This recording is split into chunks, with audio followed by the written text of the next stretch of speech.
Thank you for logging in under these very precarious times. I wanted to share with you what's going on with me and my practice here in South Florida. The good news is we have a lot of support within the neurology community. My practice, First Choice Neurology, has more than 80 physicians within Florida. We actually have a meeting tonight to discuss both neurology and COVID-19 and how it affects the community and what it means to all of us. And I love being a part of the group to have all of that support. I'm happy to share with you today a little bit about neurology and a little bit about telemedicine or telehealth. But first, let me just tell you about neurology. What is neurology? What do I do under normal circumstances? And then I'll bring to you the world of neurology through telehealth or telemedicine. So, neurology is the diagnosis and treatment of neurological disorders that are basically non-surgical. We do sometimes refer to our neurosurgery colleagues when there are interventions needed, such as monitoring devices and pumps and treatments that require surgery. For example, I referred a few patients within the last month or two for advanced Parkinson's disease, and these patients had significant tremor, and they got a device called DBS, or deep brain stimulator. After which the patient does follow up in my office, and I look at the device and I adjust it as needed. So I do work with neurosurgeons, but by and large, my skill set is non-surgical. Some of the common diseases I do treat is migraine headaches, epilepsy, Alzheimer's dementia, and also I do treat a whole host of chronic pain conditions. So normally here in the office and in the hospital setting, there's so much we can do with patients as far as interviewing them, examining them, having a full discussion. The neurologic exam is quite thorough. We are probably known as the most hands-on as far as physicians. And we have a lot of diagnostic tools that we can do here on site. And some we refer to for diagnostic testing outside our practice, such as a typical MRI or PET scan. But obviously we're limited now of what we can do, and we're forced to do things a little more rudimentary. But I think the experienced neurologist who's been experiencing patients for so many years, along with the technology of telehealth or telemedicine that, for one, I've been using for almost 10 years now, working with hospitals. I've been using telehealth or telemedicine for, about a decade for the advancement in treatment and care, really, of stroke patients. I've actually seen some other patients in ICU settings, someone, for example, with seizures that won't stop. But by and large, telemedicine for neurologists have been really for stroke patients in hospital settings.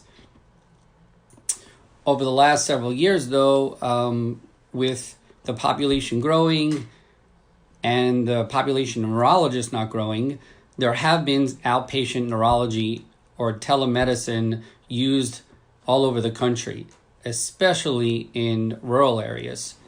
But now, of course, we're forced to be offering this to all of our patients. So I wanted to just tell you that telemedicine or teleneurology, is here, and we can offer it to patients now. Thankful to government bodies agreeing that we should be offering these to our patients because neurological diseases don't stop during this viral outbreak. And patients need our services, and we need to speak with them. So thankfully, we are able to see these patients by telemedicine anywhere in the country, from what my understanding.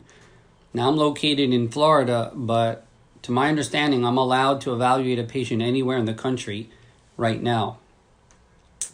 And insurance companies are agreeing to, from my understanding, waive some certain co-pays, or what we call cost sharing, which is wonderful to hear.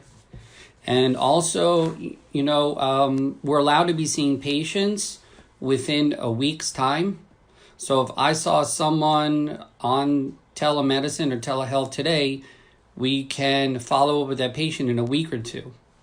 Order any diagnostic testing, put them on whatever medication, and then we can just follow up with the patient and on telemedicine. So you guys, what we've noticed is that a lot of patients are technology savvy and some aren't as savvy.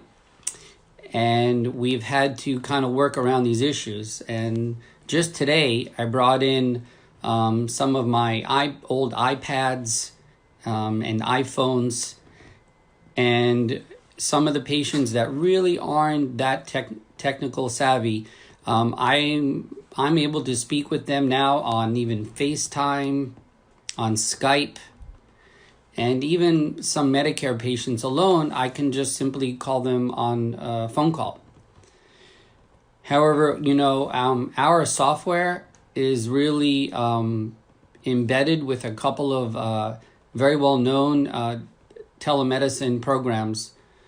Really, if someone just logs on to a program called doxy.me, doxy.me, we simply send them a link. My office staff, they click on, and boom, boom, boom, we're rocking and rolling. We're speaking. I can spend a lot of valuable time on the telemedicine with the patients. I can do as best of an exam as I can. And, pharmacies are willing to work with us. For instance, my pharmacy for my family, CVS Pharmacy, sent us an email and text message that they don't even want us coming even to the drive-through. And I was there yesterday. But they're willing and wanting to do, home deliveries, just like your grocery stores. So I really want to stress the point that, we should really be social distance from each other at the moment. Hopefully this outbreak is going to not last much longer. And there's no reason, rhyme or reason, we need to be traveling so much. We can be having home deliveries for medications. You can see me or hopefully your other physicians. And, we can really be helping you through the crisis for your chronic needs. Again, especially even this morning, I spoke with my patients with migraines, and I spoke with an epilepsy patient this morning. I spoke with an Alzheimer's family this morning. I interviewed the patients, and I quickly made adjustments in their needs. So medicine doesn't stop just because we have this virus outbreak.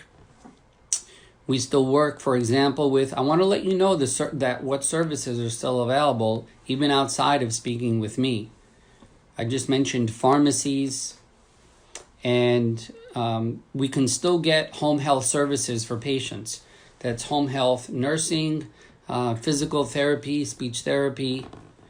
We can even have, my understanding is, because, who doesn't have a larger degree of stress at the moment, but we have a few psychotherapists, psychologists that work within my group.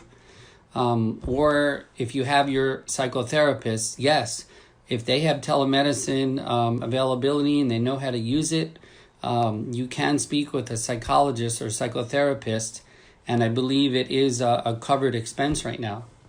So all these services are available. for you, and it doesn't stop here just because we have this outbreak. We can still send you for laboratories if you still need to go get an X-ray or an MRI. And again, within the field of neurology, we order those testings. If someone does have require something in the realm of for instance, a seizure disorder or suspected seizures, if they have sleep disorders, I mean, think about it, who doesn't have a sleep problem right now? But I mean a real diagnosable sleep disorder. Then we can actually have one of our companies. We have 2 companies that can come to your home.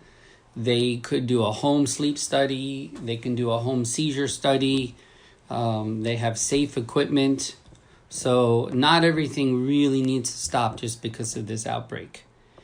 And again, insurance companies, they're doing what's called waiving cost sharing. So I don't want people to be really worried about, having to pay for a lot of their medical expenses during this time.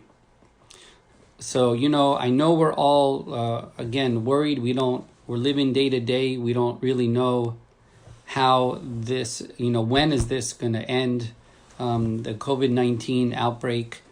But I do know the scientists around the world are working day and night to try to, find what's called acute therapies and also what's called vaccinations. In medicine in general, every diagnosis we treat does have what's called preventive therapies, like vaccinations, and acute therapies. Medications that are supposed to keep you when the symptoms arise, so you don't get sick enough to go to the hospital. For example, again, I'll kind of talk about telemedicine and how that works in with neurology. But all of the neurological diagnoses do have what's called prevention medicines, like vaccines. When I treat patients with multiple sclerosis, migraines, epilepsy, we have all of these wonderful prevention medications that can reduce and sometimes eliminate the symptoms, almost to the point that patients believe like they're in complete remission. But when needed, we have what's called the acute medication side, what we used to call abortives or rescue medications. Again, for migraine patients, we have dozens of acute medications if a migraine attack, exists, despite their prevention medicine. Some of the common prevention medicines are these newer injectable treatments. There's a brand new intravenous treatment that came out a few weeks ago. And historically, we've done a lot of Botox injections over the last decade. I'm one of the big prescribers of Botox. And other than prescribing it, one of my roles is actually going around the country teaching other providers how to inject Botox properly. So we do have, again, these prevention treatments like a vaccination, which we are all hoping we find with this virus, the coronavirus. But for the meantime, I think what's going to happen sooner than a vaccination type therapy is finding an acute medication or treatment, if you, for instance, get the virus. I know on over the weekend, a few patients around the country have been talking about receiving plasma. And plasma has antibodies in them.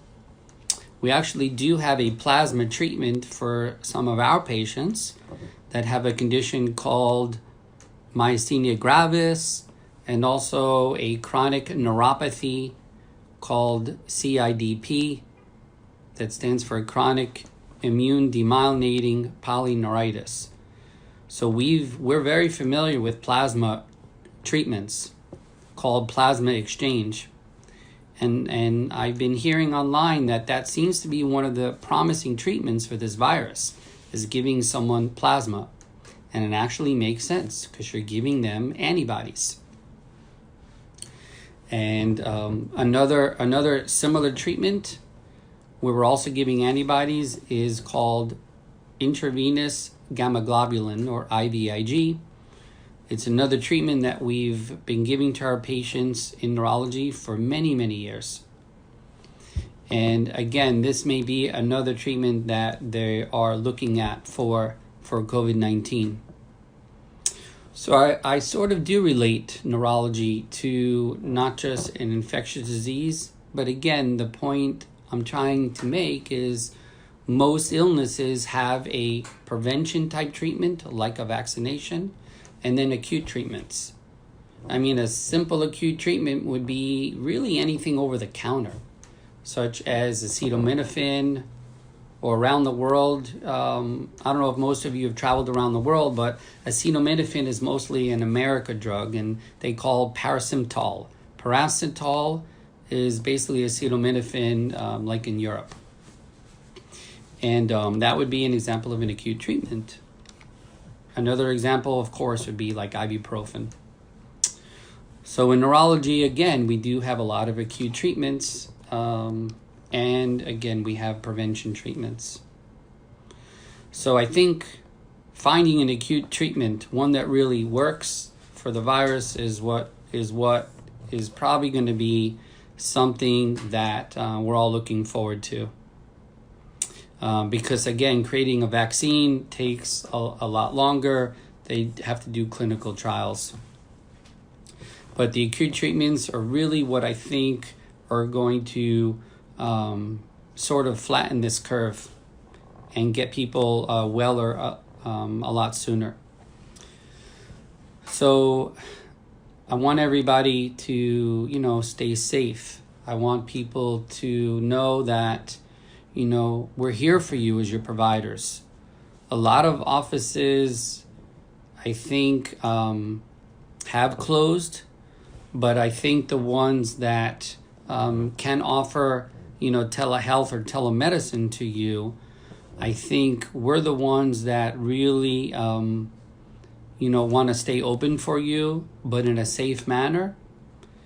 And we did decide, though, people that do need certain injection therapies, that simply we obviously can't do that over a telemedicine call, that we are probably going to, starting this week, on a case-by-case basis, having patients come back in. And I know I plan on being safe for the patient and the patient safe for us. So we are going to require, for both parties to wear a mask. I certainly will have gloves on, and will do my best to remain at a distance when I'm not injecting the patients with, for example, Botox, or if they need what's called joint or trigger injections. So I do want to make myself available for the patients that sort of still need to see me. And I will make it a safe environment for them.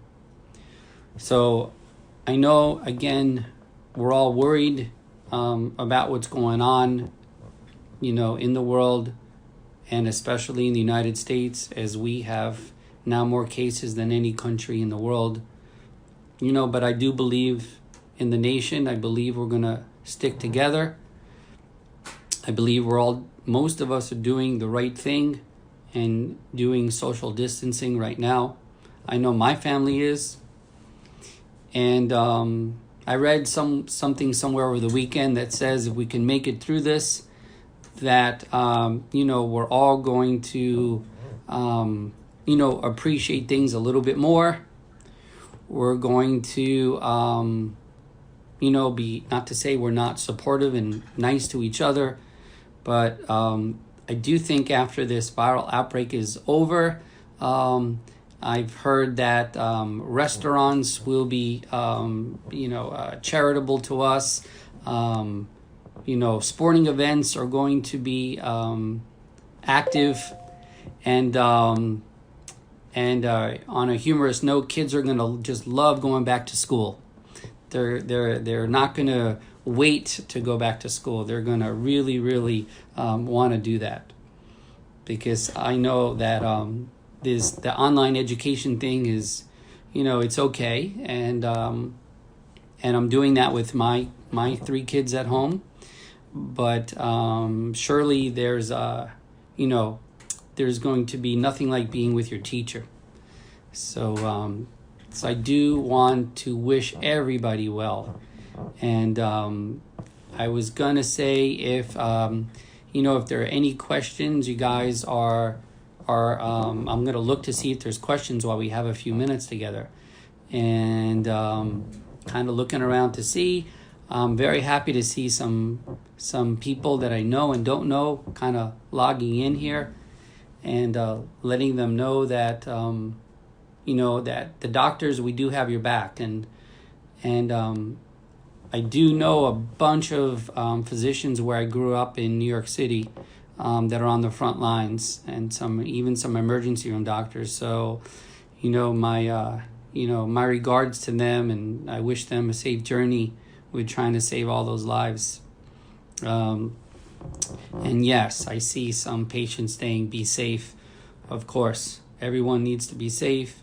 And I don't know what everybody's opinion is on again wearing masks and not, but I agree with the and I'm thankful that the CDC updated their recommendations on wearing masks, because I think for a while the physician community was very supportive of wearing masks now since the beginning of the outbreak. Yeah, so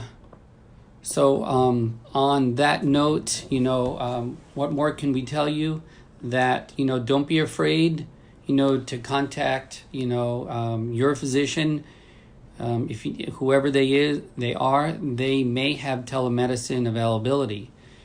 And we just have so many programs and so many ways to contact you.